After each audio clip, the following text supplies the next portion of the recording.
কোনো মেয়ের দিকে তাকাবে না, চোখ বন্ধ করে গাড়ি চালাবে। ও বাবা, এ বউটা তো মরে গেছে, পালাই। পড়লে পড়লে আমার পড়লে। কেঁদো না, শান্ত হও। বউ মরেছে তো কি হয়েছে, আমি তোমাকে বিয়ে করব। মোতালি, তুমি আমাকে বিয়ে করবে? হ্যাঁ করব। চলো বিয়ে করবো। বুঝি বুঝি অ্যাক্সিডেন্টে শুধু তুই মরেছিস, তোর স্বামী মরেনি পড়লি। যমরাজ, আমার স্বামী তাহলে মরেনি? আমার স্বামী যদি অন্য কোনো মেয়ের দিকে চোখ তুলে তাকায়? চিত্রগুপ্ত রোবট, একে স্ক্যান করে দেখো তো এর পাপ পুণ্য কি আছে, একে স্বর্গে পাঠাবো না নরকে।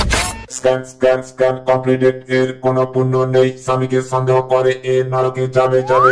ও যমরাজ, আমাকে নরকে পাঠিও না, আমি তোমাকে ভীষণ ভালোবাসি। ঠিক আছে, সুন্দরী মেয়েদের উপর পাপ হয় নাকি? চিত্রগুপ্ত রোবট, এর সমস্ত পাপ ডিলিট করে দাও। ওকে জমরাজ, পাপ ডিলেট ডিলেট। সুন্দরী, এবার আমি তোমাকে স্বর্গে পাঠাবো। না না, ওকে মরতে গিয়ে আবার স্বামীর সেবা করে পুণ্য করে আসতে হবে, তবেই স্বর্গে যেতে পারবে। মরতে, তারপরে থেকে আবার জীবিত করতে হবে।